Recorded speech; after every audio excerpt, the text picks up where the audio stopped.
Bonjour, bienvenue sur Objectif Math. Nous commençons l'étude des espaces vectoriels euclidiens avec le paragraphe 1 consacré à la notion de produit scalaire. Rappelons tout d'abord ce qu'est une forme bilinéaire.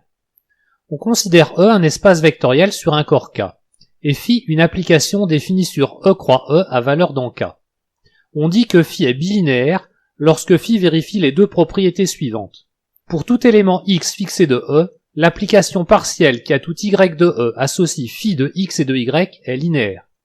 Et, pour tout élément y fixé de E, l'application partielle qui a tout x de E associe phi de x et de y est linéaire.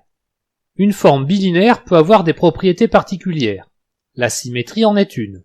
Si E est un espace vectoriel sur K et phi une forme bilinéaire sur E, phi est dite symétrique lorsqu'elle vérifie la propriété pour tout couple xy formé d'éléments de E, phi de y et de x est égal à phi de x et de y. Une autre propriété dont nous aurons besoin est la positivité. On considère cette fois-ci E un espace vectoriel réel et phi une forme bilinéaire sur E. Phi est dite positive lorsque pour tout élément x de E, phi de x et de x est positif ou nul. Phi est dite strictement positive lorsque pour tout élément x non nul de E, phi de x et de x est strictement positif. De façon synonyme, on peut dire phi est définie positive au lieu de strictement positive. Avec cette formulation, le terme défini n'a rien à voir avec le fait que l'application phi existe ou non. Faites bien attention avec cette définition de positivité, je vous la redonne. Phi est positif si pour tout x de E, phi de x et de x est positif ou nul. Il s'agit du même vecteur x utilisé deux fois. Cette définition peut paraître étrange au premier abord, et vous auriez sûrement pensé à autre chose. Eh bien, essayons. Soit phi une forme bilinéaire sur E, telle que pour tout vecteur x et y, on ait phi de x et de y supérieur ou égal à 0. Fixons xy un couple de vecteurs de E. Par hypothèse, phi de x et de y est positif ou nul. Mais le couple x moins y est aussi un couple de vecteurs de E. Par hypothèse, on a donc aussi phi de x et de moins y est positif ou nul. Mais phi étant bilinéaire, phi est linéaire à droite, ce qui nous donne moins phi de x et de y est positif ou nul. On en déduit que phi de x et de y est nul. Et comme ceci est valable pour tout couple x et y, phi est nécessairement l'application nulle. Ainsi, l'hypothèse phi de x et de y est positive pour tout x et y n'est valable qu'avec l'application phi nulle, et n'a donc aucun intérêt. Nous pouvons maintenant donner la définition de produit scalaire. Soit E un espace vectoriel réel, un produit scalaire sur E est une forme bilinéaire, symétrique, définie positive. Il existe différentes notations pour les produits scalaires. En voici quelques-unes. Il peut très bien y avoir plusieurs produits scalaires définis sur un même espace, d'où l'intérêt d'avoir plusieurs notations. On peut aussi utiliser les produits scalaires dans des espaces vectoriels différents. La dernière notation est la plus usuelle dans Rn, mais il ne faudrait pas l'utiliser dans un espace vectoriel où le produit entre vecteurs existe déjà. Par exemple dans l'espace des polynômes ou l'espace des matrices, sinon on ne pourrait plus distinguer le produit interne du produit scalaire. Lorsque vous travaillez sur un espace vectoriel réel et que vous disposez d'une application phi, pour démontrer que phi est un produit scalaire, je vous conseille de suivre l'ordre suivant. Commencez par vérifier que phi est bien défini de E croix E à valeur réelle.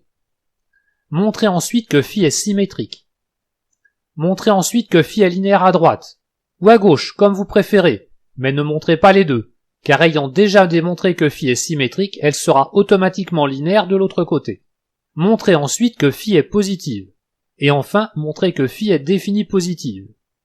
Dans certains cas très simples, on peut montrer la positivité et la stricte positivité en même temps, mais c'est assez risqué, car il arrive souvent que l'on ait besoin d'une argumentation spécifique pour la stricte positivité. Voyons maintenant des exemples de produits scalaires. Le plus important est le produit scalaire canonique dans R puissance n. Il s'agit de l'application phi qui a tout couple x et y de vecteurs de Rn, associe le réel somme pour i variant de 1 à n des x indice i fois y indice i, où les x indice i désignent les composantes de x dans la base canonique de Rn, et les y indice i désignent les composantes de y dans la base canonique de Rn. Vous connaissez déjà sûrement le cas du plan, et celui de l'espace de dimension 3. Nous prouvons maintenant qu'il s'agit bien d'un produit scalaire sur Rn. Nous allons suivre scrupuleusement le plan que je vous ai donné. On commence par s'assurer que phi est défini de Rn croix Rn à valeur dans R. Nous montrons ensuite que phi est symétrique. On fixe x et y deux vecteurs de Rn et on calcule phi de y et de x, qui par définition de phi est égal à la somme pour i variant de 1 à n des y indice i fois x indice i. Le produit étant commutatif dans R, phi de y et de x est égal à la somme pour i variant de 1 à n des x indice i fois y indice i, c'est-à-dire égal à phi de x et de y, ce qui prouve que phi est symétrique. Nous montrons maintenant que phi est bilinéaire. Pour cela, on fixe un vecteur x quelconque dans Rn. L'application qui à y associe la somme pour i variant de 1 à n des x indice i fois y indice i est clairement une forme linéaire sur Rn, donc phi est linéaire à droite. Et comme on sait que phi est symétrique, phi est aussi linéaire à gauche, donc phi est bilinéaire. Montrons que phi est positive.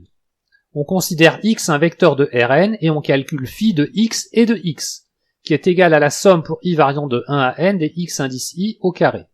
Et étant une somme de carrés de réels, phi de x et de x est positif ou nul, ce qui prouve que phi est positive. Il reste à vérifier la stricte positivité. On considère donc x un vecteur de Rn tel que phi de x et de x soit nul. Donc la somme pour i variant de 1 à n des x indice i au carré est nulle. Comme il s'agit d'une somme de réels tous positifs, chacun de ces réels est nul, donc x est nul, et on a ainsi prouvé que phi est définie positive. En conclusion, phi est une forme bilinéaire symétrique définie positive sur Rn, il s'agit bien d'un produit scalaire sur Rn. Nous allons voir maintenant des exemples de produits scalaires sur l'ensemble des fonctions continues sur un segment AB à valeur réelle. On considère A et B deux réels distincts avec A inférieur à B. Et oméga une fonction continue sur le segment AB à valeur strictement positive.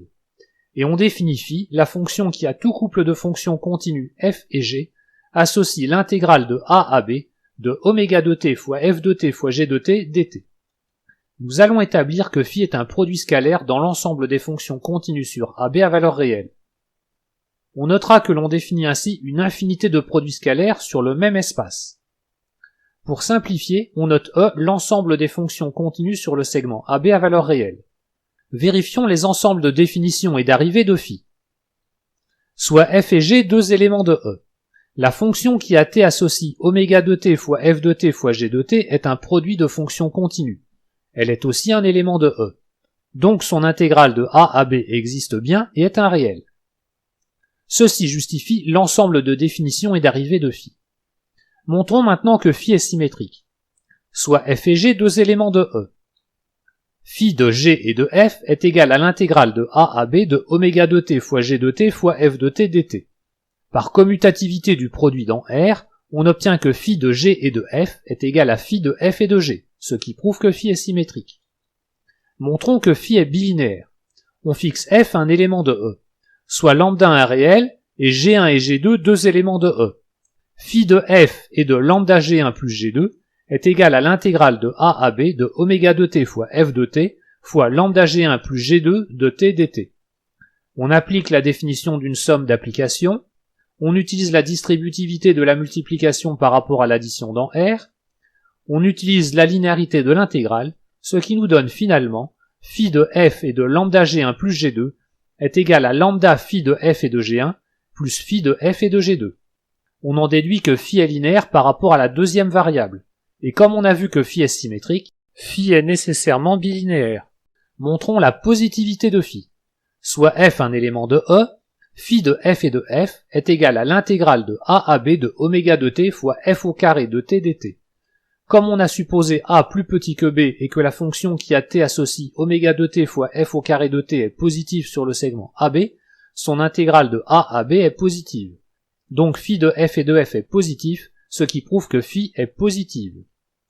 Il reste à montrer que phi est définie positive. On considère f un élément de E tel que phi de f et de f soit nul. L'intégrale de a à b de oméga de t fois f au carré de t dt est donc nulle. Comme la fonction h qui à t associe oméga de t fois f au carré de t est continue sur le segment AB, qu'elle y est positive, le critère d'annulation d'une intégrale d'une fonction positive nous permet de conclure que la fonction h est nulle sur le segment AB. On a donc pour tout réel t du segment AB, oméga de t fois f au carré de t égale à 0. Mais on a aussi supposé que oméga ne prend que des valeurs strictement positives, Donc pour tout t du segment AB, f de t est nul. Autrement dit, f est la fonction nulle, et on a prouvé que phi est définie positive. On peut donc conclure que phi est un produit scalaire sur E. Voici un exemple du même genre dans l'ensemble des fonctions continues 2π périodiques. On note C indice 2π de R, l'ensemble des fonctions continues sur R à valeur réelle, qui sont 2π périodiques. L'application phi qui a tout couple f et g de fonctions associe 1 sur 2π fois l'intégrale de 0 à 2π de f de t fois g de t dt est un produit scalaire sur C indice 2π de R. Ce produit scalaire est très important pour l'étude des séries de Fourier. Voici maintenant des exemples de produits scalaires dans l'ensemble des polynômes réels de degré au maximum n. N désigne bien sûr un antinaturel fixé. On considère x indice 0 jusqu'à x indice n des réels 2 à 2 distincts. Ça en fait donc n plus 1.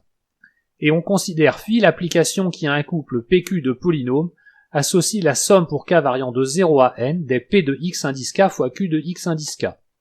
Nous allons montrer que phi est un produit scalaire sur R indice n de x.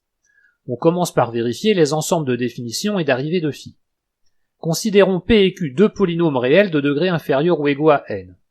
Pour tout entier k compris entre 0 et n, P de xk fois Q de xk est un réel. Donc phi de P et de Q est un réel. Donc phi est bien défini de R indice n de x croix R indice n de x à valeur dans R. Prouvons maintenant la symétrie. Soit P et Q deux polynômes réels de degré inférieur ou égaux à n. Phi de Q et de P est égal à la somme pour k variant de 0 à n des Q de x indice k fois P de x indice k. Comme le produit de réels est commutatif, on obtient phi de Q et de P égale à phi de P et de Q, ce qui prouve que phi est symétrique. Montrons que phi est bilinéaire. Soit P un polynôme réel de degré inférieur ou égal à n, soit lambda un réel et Q1 et Q2 deux polynômes de degré inférieur ou égaux à n. Phi de P et de lambda Q1 plus Q2 est égal à la somme pour k variant de 0 à n des P de xk, facteur de lambda Q1 de xk plus Q2 de xk. On utilise alors la distributivité de la multiplication par rapport à l'addition, et grâce à la commutativité de l'addition, on scinde la somme en deux sommes. Et on obtient finalement phi de P et de lambda Q1 plus Q2 égale à lambda phi de P et de Q1 plus phi de P et de Q2. Phi est donc linéaire par rapport à la deuxième variable, et comme on a prouvé que phi est symétrique, on peut conclure que phi est bilinéaire. Voyons maintenant la positivité. Soit P un polynôme réel de degré inférieur ou égal à n. On a phi de P et de P égale à la somme pour k variant de 0 à n des P au carré de x indice k.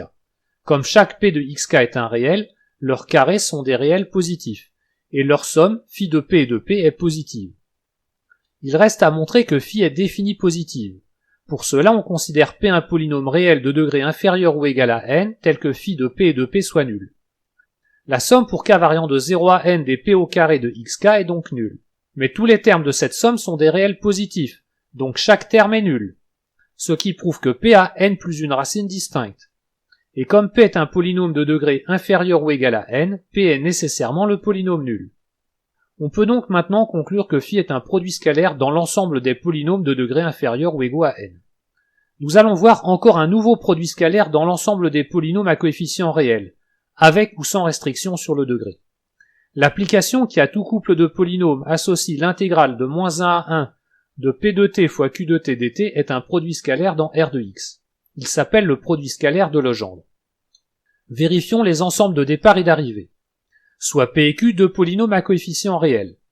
La fonction qui a t associe P de t fois Q de t est continue sur R, en particulier sur le segment -1, 1, et est à valeur réelle, donc phi de P et de Q est bien défini et est un réel. Phi est donc défini de R de x croix R de x à valeur réelle. Vérifions la symétrie. Soit P et Q deux polynômes à coefficients réels. Le produit étant commutatif dans R, on obtient directement phi de Q et de P égale à phi de P et de Q. Vérifions la bilinéarité. Soit P un polynôme fixé à coefficients réels, soit lambda un réel et Q1 et Q2 deux polynômes réels. Phi de P de lambda Q1 plus Q2 est égal à l'intégrale de -1 à 1 de P de t facteur de lambda Q1 plus Q2 de t dt. On utilise alors la définition de la somme de polynômes ainsi que la distributivité de la multiplication par rapport à l'addition. On utilise la linéarité de l'intégrale, ce qui donne phi de P de lambda Q1 plus Q2 est égal à lambda phi de P de Q1 plus phi de P de Q2. Phi est donc linéaire par rapport à sa deuxième variable, et comme phi est symétrique, elle est automatiquement bilinéaire. Vérifions que phi est positive, soit P un polynôme à coefficient réel. Phi de P et de P est égal à l'intégrale de -1 à 1 de P au carré de T dt. Comme la fonction qui à T associe P au carré de T est à valeur réelle positive, et que -1 est inférieur à 1, l'ordre des bornes a de l'importance, on a phi de P et de P est positif ou nul. Reste à vérifier que phi est définie positive. On considère pour cela P un polynôme à coefficient réel tel que phi de P et de P soit nul. L'intégrale de -1 à 1 de P au carré de T dt est donc nulle. Comme de plus la fonction h qui à T associe P au carré de T est continue à valeur positive, h est nul sur le segment -1, 1. On en déduit que pour tout T appartenant au segment -1, 1, P de T est égal à 0.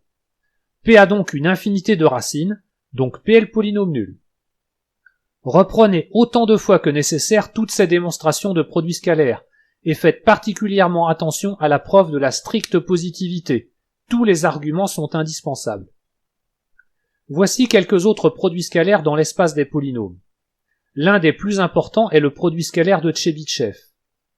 Et pour information, voici le produit scalaire de Laguerre et le produit scalaire de Hermite. Retenez surtout de ces derniers exemples que l'on peut définir sur un même espace plusieurs produits scalaires. Il est essentiel de savoir avec lequel on travaille. Voyons maintenant la notion d'espace pré-hilbertien réel. Soit E un espace vectoriel réel. E est appelé espace pré-hilbertien réel lorsqu'il est muni d'un produit scalaire, et E est appelé euclidien lorsque E est muni d'un produit scalaire et qu'en plus E est de dimension finie. Nous allons voir maintenant l'une des inégalités les plus importantes lorsque l'on manipule des produits scalaires, l'inégalité de Cauchy-Schwarz. On considère E un espace pré-hilbertien et on note phi son produit scalaire. Alors pour des vecteurs x et y quelconques de E, on a valeur absolue de phi de x et de y est inférieur ou égal à racine carrée de phi de x et de x multiplié par racine carrée de phi de y et de y. De plus, il y a égalité dans cette inégalité si et seulement si les deux vecteurs x et y sont colinéaires. En voici la démonstration. Soit x et y deux vecteurs fixés de E. On définit la fonction f qui a tout t réel associe phi de x plus t fois y et de x plus t fois y. Elle est donc à valeur réelle, et puisque phi est un produit scalaire, f est même à valeur réelle positive. Grâce à la bilinéarité de phi, on peut développer l'expression de f et écrire que pour tout t réel, f de t est égal à phi de x et de x, plus 2 fois t fois phi de x et de y, plus t au carré fois phi de y et de y. Considérons un premier cas où phi de y et de y est nul. Comme phi est définie positive, on a nécessairement y égale à 0, et donc phi de x et de y est nul. Ainsi, la valeur absolue de phi de x et de y est égale à racine carrée de phi de x et de x, multiplié par racine carrée de phi de y et de y. Dans ce cas, non seulement il y a inégalité, mais il y a aussi égalité, et les vecteurs x et y sont bien colinéaires. Dans le second cas, on suppose que phi de y et de y n'est pas nul. F est donc une fonction polynomiale de degré 2, et comme elle ne prend que des valeurs positives, son discriminant est inférieur ou égal à 0. Son discriminant réduit est delta égal à phi de x et de y au carré, moins phi de x et de x multiplié par phi de y et de y. Ce qui donne bien l'inégalité de Cauchy-Schwarz que l'on avait annoncée. Notons que les racines carrées sont bien définies, car phi étant un produit scalaire, phi de x et de x ainsi que phi de y et de y sont positifs. Dire qu'il y a égalité dans l'inégalité de Cauchy-Schwarz revient à dire que le discriminant de f est nul, ce qui revient à dire que f a une racine réelle t. Et comme phi est un produit scalaire, ceci revient à dire que x plus ty est nul. Autrement dit que x et y sont colinéaires. Nous allons voir maintenant une deuxième inégalité très importante, l'inégalité de Minkowski, qui s'appelle aussi inégalité triangulaire. Soit E un espace pré-hilbertien, et phi son produit scalaire. Alors pour des vecteurs x et y de E quelconques, on a racine carrée de phi de x plus y et de x plus y est inférieur ou égal à racine carrée de phi de x et de x, plus racine carrée de phi de y et de y. De plus, il y a égalité dans cette inégalité, si et seulement si x et y sont positivement colinéaires. En voici la démonstration. Soit x et y deux vecteurs de E fixés. Grâce à la bilinéarité de phi, on développe phi de x plus y et de x plus y, qui est égal à phi de x et de x, plus 2 fois phi de x et de y, plus phi de y et de y. L'inégalité de Cauchy-Schwarz permet de majorer phi de x et de y par racine carrée de phi de x et de x fois racine carrée de phi de y et de y. On reconnaît alors dans le terme de droite une identité remarquable, et on obtient finalement l'inégalité de Minkowski que l'on avait annoncée. Il nous reste à étudier le cas d'égalité. On considère x et y deux vecteurs de E. Si y est nul, il y a bien égalité dans l'inégalité de Minkowski. Et de plus, y est égal à 0 fois x, donc x et y sont bien positivement colinéaires. Si y est non nul, et qu'il y a égalité dans l'inégalité de Minkowski, il y a nécessairement égalité dans l'inégalité de Cauchy-Schwarz. Donc x et y sont colinéaires, et il existe donc un réel t tel que x égale à t fois y. En reportant dans l'inégalité de Minkowski, on obtient alors valeur absolue de t plus 1 égale à valeur absolue de t plus 1. D'où l'on tire que t est un réel supérieur ou égal à 0. Donc x et y sont bien positivement colinéaires. Réciproquement, supposons x et y positivement colinéaires, c'est-à-dire supposons qu'il existe un réel t positif tel que x soit égal à t fois y. D'une part, on calcule phi de x plus y et de x plus y, en remplaçant x par t fois y. La bilinéarité de phi permet de mettre 1 plus t au carré en facteur, et on obtient racine carrée de phi de x plus y et de x plus y égale à 1 plus t, facteur de racine carrée de phi de y et de y. D'autre part, on calcule phi de x et de x en remplaçant x par t fois y. Encore une fois, la bilinéarité de phi permet de mettre t au carré en facteur, et on obtient racine carrée de phi de x et de x égale à t fois racine carrée de phi de y et de y. Notez que dans les deux relations précédentes, il n'y a pas besoin de valeur absolue autour de t plus 1 et de t, qui sont tous les deux positifs. Et finalement, il y a bien égalité dans l'inégalité de Minkowski. Pour finir ce paragraphe, voici un exemple de ces inégalités dans un cas particulier. Nous avons vu que l'application qui a un couple de fonctions continues sur un segment AB associe l'intégrale sur AB de f fois g est un produit scalaire. Voici comment s'écrit l'inégalité de Cauchy-Schwarz. Et voici l'inégalité de Minkowski. Essayez de les démontrer directement sans utiliser les produits scalaires, vous m'en direz des nouvelles. Voilà, cette vidéo est terminée. Je vous invite à continuer votre étude des espaces vectoriels euclidiens en suivant le paragraphe 2 consacré à l'étude des normes. À bientôt sur Objectif Math.